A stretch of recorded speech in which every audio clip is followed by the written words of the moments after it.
वाले से तो डर सकता है। ऐ मेरे गौसे आजम, हम कहाँ ना डरे? क्या अपने गांव में ना डरे? क्या कस्बे में ना डरे? क्या तहसील में ना डरे? क्या जिले में ना डरे? क्या मुल्क में ना डरे? क्या सूबे में ना डरे? तो गुंबदे गौस से आवाज आती है, ऐ मुझसे मोहब्बत करने वाले, जिस गौस का तूने दामन पकड़ा है उस गौस की बुलंदी के झंडे आसमानों पर भी लहरा रहे हैं, जमीन पर भी लहरा रहे हैं। न जमीन के ऊपर डरने की जरूरत है, न जमीन के नीचे डरने की जरूरत। सुभान अल्लाह, सुभान अल्लाह। नारे तकबीर, नारे रिसालत, नारे गौसियत। तुबूली फिस समाई वलर्द दुक्कत, ऐ मुझसे मोहब्बत करने वाले, जिस गौस का तूने दामन पकड़ा है उसकी बुलंदी के झंडे आसमानों पर भी लहरा रहे हैं, जमीन पर भी लहरा रहे हैं, पहाड़ों पर भी लहरा रहे हैं। अल्लाह अकबर। कौन गौसे आजम है? वो गौसे आजम तब तक कोई वली बनता ही नहीं है जब तक गौसे आजम के दस्तखत नहीं हो जाते।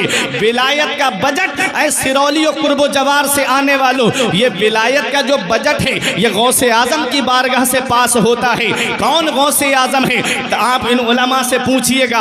18 साल तक गौसे आजम ने कस्बा जीलान के कुर्बो जवार में तालीम हासिल की है, और जब आपकी उम्र 18 साल की होती है, 15 साल के हुए तो वालिद का साया सर से उठ गया। 18 साल के हुए गौसे आजम तब अपनी वालिदा के पास आए, बोले अम्मी मजीद हुसूल इल्म के लिए बगदाद जाना चाहता हूँ। वो माँ जिसकी उम्र 78 साल की हो गई है और गौसे आजम है जो अपनी माँ की तीमारदारी कर रहे हैं, जो अपनी माँ की मिजाज पुरसी कर रहे हैं, जो अपनी माँ की देखभाल कर रहे हैं। अब वही बेटा बगदाद जाने की इजाजत मांग रहा है। जरा दिल पे हाथ रख के मुझे बताओ, आज की कोई माँ होती तो क्या कहती? बेटा तू ही मेरी देखभाल करने वाला है, तू ही मेरी खिदमत करने वाला है, और तू ही चला जाएगा तो मेरे लाल मेरी खिदमत कौन करेगा? वो माँ थी गौसे आजम की वालिदा, वो सैयदा थी। कहती है मेरे लाल, अगर तू किसी और काम के लिए इजाजत मांगता तो मैं तुझे इजाजत नहीं देती। तूने इजाजत मांगी है तो मेरे लाल नाना की शरीयत को हासिल करने की मांगी है, जा मैं तुझे रोक नहीं सकती।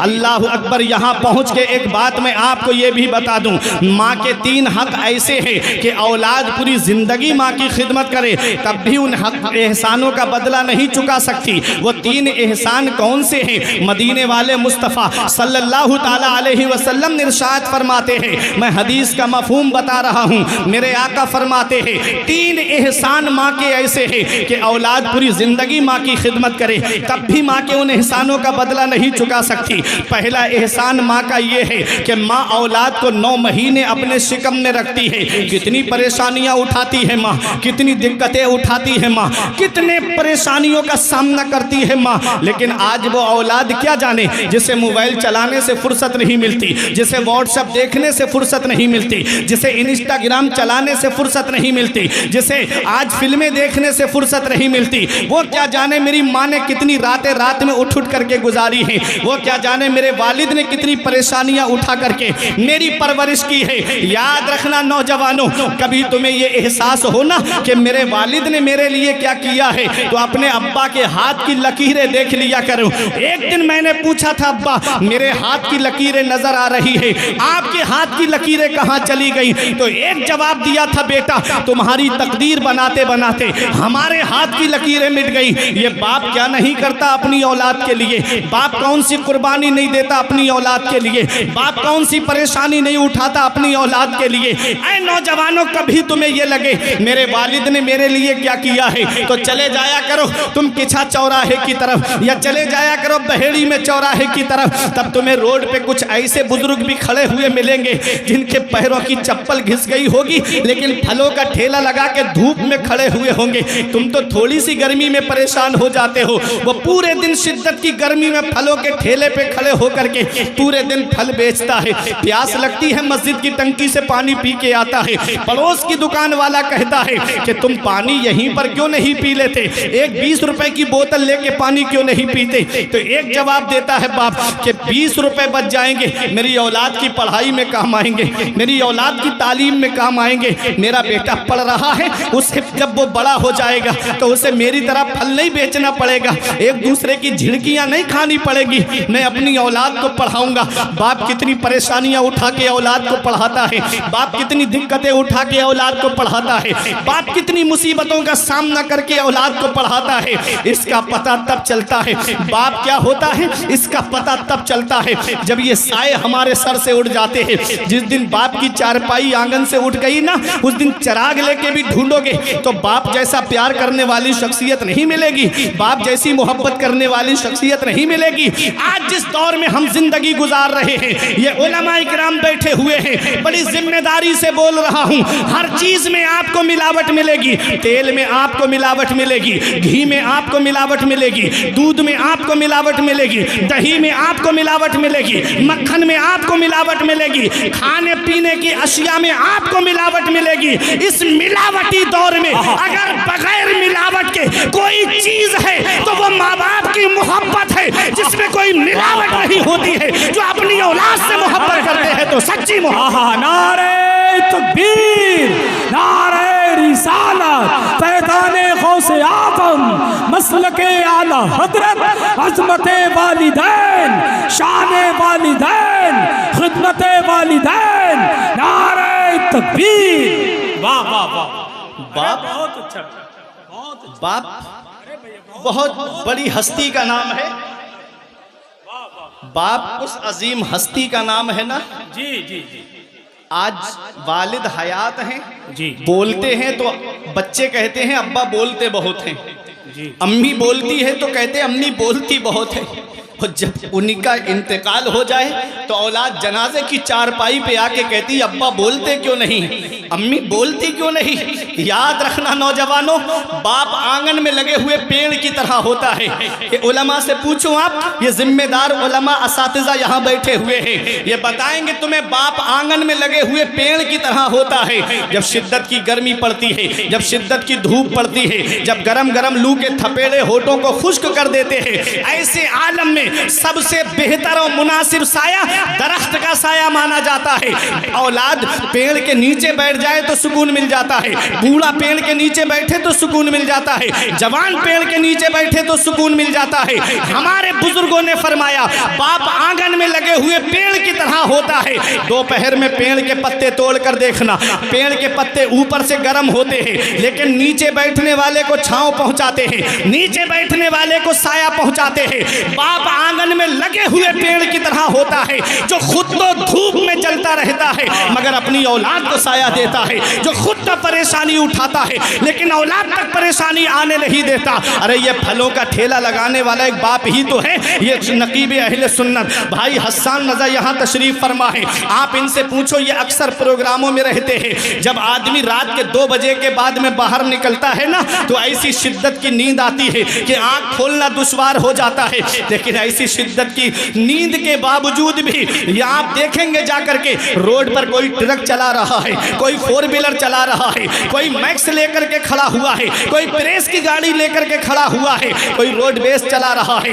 ये कौन है? ये एक बाप ही तो है जो सोचता है 4 पैसे जमा हो जाएंगे, मेरी औलाद के खर्चे में काम आएंगे, मेरी औलाद की पढ़ाई में काम आएंगे। ऐ नौजवान, तुझे क्या पता, ये फलों का ठेला लगाने वाला एक बाप है, ये जगह जगह फेरी करके सामान बेचने वाला एक बाप है, ये जगह जगह लोगों के धक्के खाने वाला एक बाप है, ये गलियों में रक्षा चलाने वाला एक बाप है। कभी कभी नो एंट्री में रक्षा लेके घुस जाए तो पुलिस महकमे के लोगों के लाठी डंडे खाने वाला भी एक बाप है। अरे ये एक बाप ही तो है जो कोई मुंबई कमाने के लिए जा रहा है, कोई दुबई कमाने के लिए जा रहा है, कोई 3-3 साल के लिए सऊदीया जा रहा है, कोई बेंगलोर कमाने के लिए जा रहा है, सिर्फ इसलिए कि मेरी औलाद पढ़ जाएगी, मेरी औलाद की तालीम में काम आएंगे पैसे, मेरी औलाद के खर्चे में काम आएंगे ये पैसे।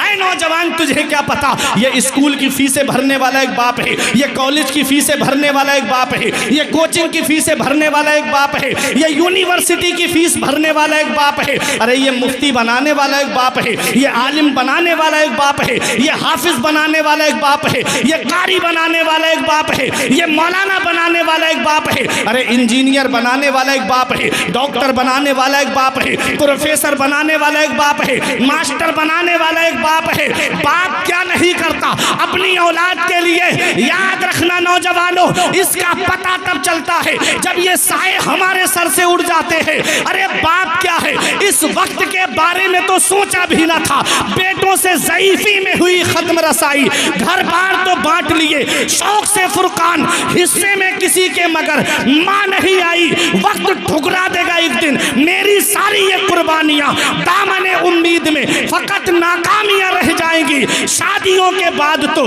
बेटे अलग हो जाएंगे, बाप के हाथों में फकत बैसाखियां रह जाएंगी। बुढ़ापा क्या जवानी क्या, ये बचपन बांट लेते हैं। न होकर दिल में गुंजाइश तो आंगन बांट लेते हैं। नहीं मंजूर हिस्से में किसी बेटे को अपनी माँ, मगर आपस में बूढ़ी माँ के कंगन बांट लेते हैं। सुभान अल्लाह। ये माँ बाप हैं, जिस दिन इनका साया सर से उठ गया उस दिन पता चलेगा कि हम कितनी बड़ी नेमत से महरूम हो गए। बहुत खूब। अगर माँ बाप जिंदा हैं तो उनकी कद्र कर लो, बेशक। अगर माँ बाप हयात हैं तो उनकी खिदमत कर लो। जिस दिन माँ बाप की चारपाई घर से उठ गई उस दिन कोई दुआ देने वाला नसीब नहीं होगा। याद रखना, बाप क्या है इसका पता हमें तब चलता है जब हम खुद बाप बनते हैं। बेशक। जब खुद की औलाद होती है ना तब पता चलता है कि बाप क्या होता है। आज हमारी औलाद को रात में बुखार आ जाए ना, पूरी रात की नींदें उड़ जाती हैं हमारी।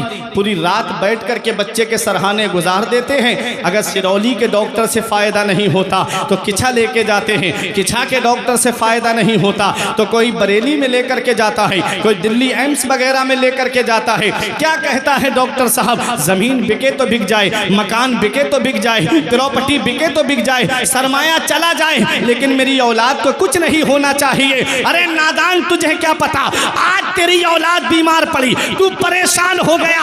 आज जिस बाप की खांसी तुझे अच्छी नहीं लगती, आज जिस माँ का बोलना तुझे अच्छा नहीं लगता, यही बूढ़े माँ बाप है। जब बचपन में तू बीमार पड़ा था तो बाप के पैरों में चप्पल नहीं होती, लेकिन डॉक्टर के पास लेकर गया।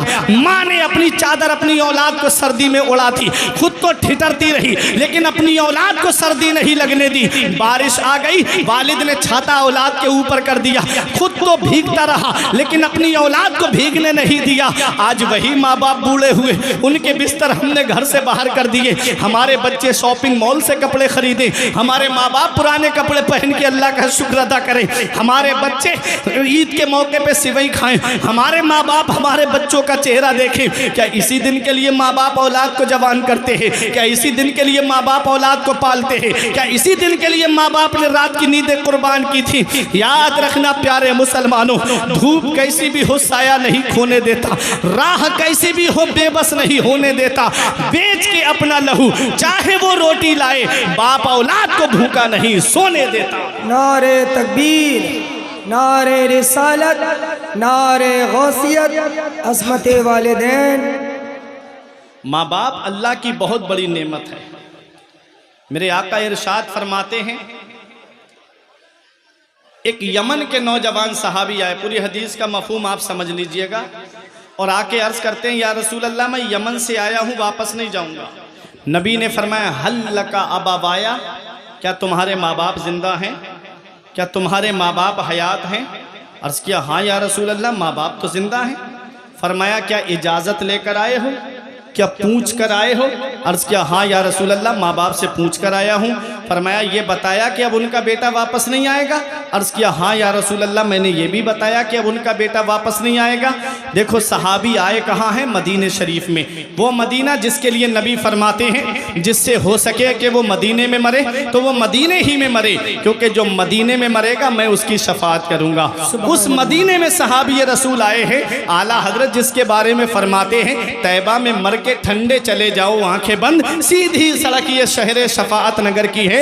उस मदीने में सहाबी आए हैं जिसके बारे में ताजुश शरिया ने कहा था कि फरमाते हैं कि मदीना ऐसा गुलशन है जो हर गुलशन की जीनत है, बहारे बागे जन्नत भी मदीना की बदौलत है। मदीना छोड़कर जन्नत में कोई जा नहीं सकता, मदीने से मोहब्बत है तो जन्नत की जमानत है। उस मदीने में सहाबी आके अर्ज करते हैं, आका मैं वापस नहीं जाऊंगा। नबी फरमाते हैं क्या माँ बाप जिंदा है? अर्ज अर्ज किया हाँ या रसूल अल्लाह जिंदा है। फरमाया इजाजत लेकर आए हो, पूछ कर आए हो? अर्ज किया हाँ या रसूल अल्लाह पूछ कर आया हूँ। फरमाया ये भी बताया कि अब उनका बेटा वापस नहीं आएगा?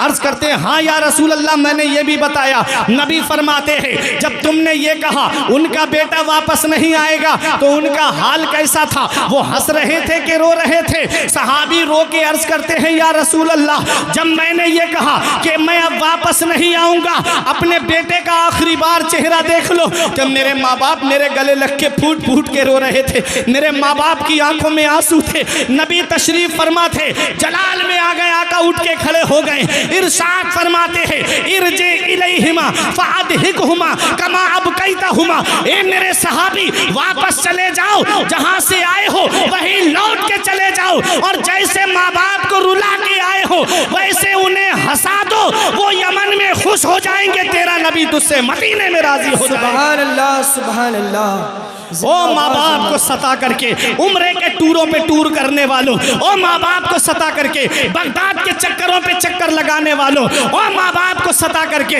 इधर माँ बाप एक एक पैसे की दवाई के लिए परेशान है और बेटा अजमेर की बड़ी डेग में पैसे डाल कर आ रहा है।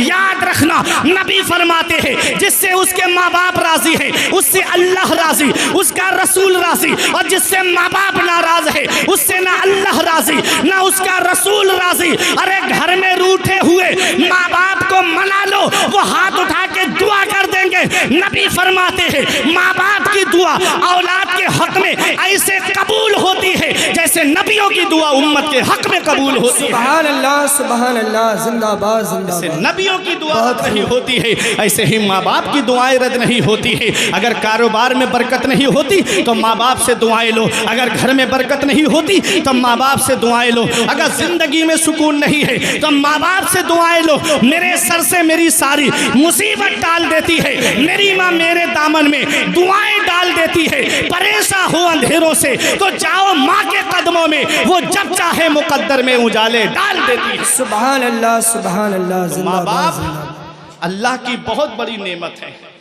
सरकार गौसे आजम अपनी माँ को छोड़कर जा रहे हैं। नबी ने फरमाया 3 एहसान माँ के ऐसे हैं कि औलाद पूरी जिंदगी माँ की खिदमत करे तब भी माँ के एहसानों का बदला नहीं चुका सकती।